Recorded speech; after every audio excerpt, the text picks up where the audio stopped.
কিভাবে গেড়ে দিয়েছি। কি বলছেন আদম কই? আছে এখানে আদম আছে শুনতেছে। দেখো তাহলে আল্লাহ প্রথমে ইবিল বলছে এনে পাওয়া গেছে ওয়াইলা সামাই কাইফা রুফিয়াত। দেখো আসমানটারে কি উঁচা করে করছি। আমাদের খায়রুল ভাই বিল্ডিং বানায়। খায়রুল ভাই আপনাদের প্রশ্ন করি, আপনি কি একটা বিল্ডিং বানায় দিবেন পিলার ছাড়া? রাজি না। উনি এত বিল্ডিং বানাইছে, আমাদের এই কথা উনি রাখতে পারবেন না। উনি বিল্ডিং পিলার ছাড়া পারবেন না। আল্লাহ বলছেন কিনা আমাদিন তারাও না। দেখো আমি আসমানটাকে তৈরি করেছি, কোনো পিলার দেয়নি। যাকে বলছেন ওয়াইলাল জিবালি কাইফা নুসিবাত। দেখো পাহাড়গুলির দিকে তাকায় আমি কিভাবে গেড়ে দিয়েছি। সুবহানাল্লাহ।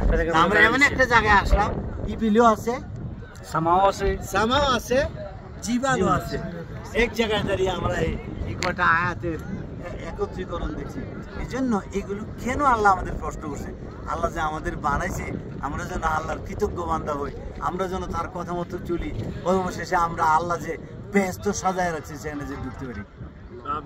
আপনি যত সুন্দর করে বানান বাড়ি, কতটুকু আর হবে?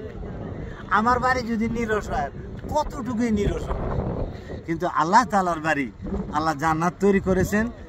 জান্নাতে কি গেলে তৈরি করবেন না, বলছে ও এটা তৈরি করে রাখা হয়েছে। আমাদের খায়রুল ভাই টাকা দেন, আগে টাকা দেন পরে বিল্ডিং বানাই। আর আল্লাহ কয় না আমি আগে বানায় রাখছি, তারপরে আসো তোমরা আয়সা দেখবা আমার বিল্ডিং রেডি। আল্লাহু আকবার। আল্লাহর কাছে আমরা দোয়া করি যে আল্লাহ লা তাহরিমনা খায়রা মা ইনদাক ফিদ দুনিয়া ওয়াল আখিরা।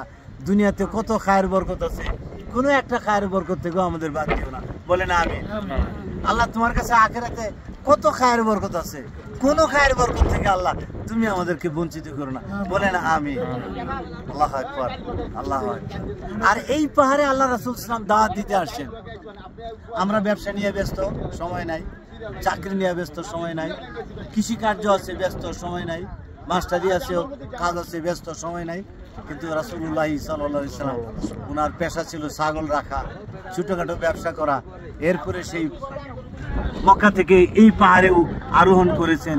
কে কোথায় বসবাস করেছেন, তাদের কাছে এসে বলেছেন আসো আমরা আল্লাহর পথে চলি, আসো আমরা জান্নাতের পথে চলি। তারপরে একদল লোকেরা ওনাকে বুঝতে পারলেন না, দাওয়াত তো গ্রহণ করলেনই না, উল্টো তাদের উপরে তারা হামলা করলেন, রাসূলের উপরে হামলা করলেন, তায়েফবাসীদের উপরে।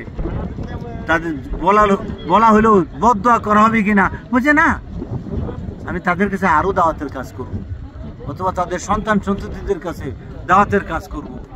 তিনি বদদোয়া করেন না। আল্লাহ রাসূল সাল্লাল্লাহু আলাইহি ওয়াসাল্লামের অভ্যাস ছিল না কারো বিরুদ্ধে বদদোয়া করা। তিনি রাহমাতুল আলামিন। এই শহর আজকে ইসলামের শহর, মসজিদের শহর। তাকান এখানে মিনারা, ওইদিকে তাকান মিনারা, ওইদিকে তাকান মিনারা। যে দেশ ছিল মূর্তি পূজারীদের দেশ, সেই দেশ আজ মসজিদের মিনারার দেশে।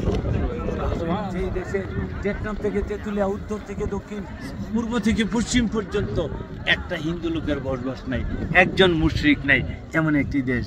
তাহলে আল্লাহ রাসূল ইসলামের দাওয়াতের কাজকে আল্লাহ কিভাবে সফলতা দান করেছেন। আমরাও করি, আমরাও চেষ্টা করি। মানুষ আসে না, কিন্তু আমাদের পুরস্কার কোনো মিস নেই। আমরা মানুষকে ডাকতেই থাকবো, যেখানে যায় আল্লাহর কথা বলবো। সৌদি আরবের যখন বিভিন্ন স্যার আপনার লেকচার তো অনেক শুনেছি,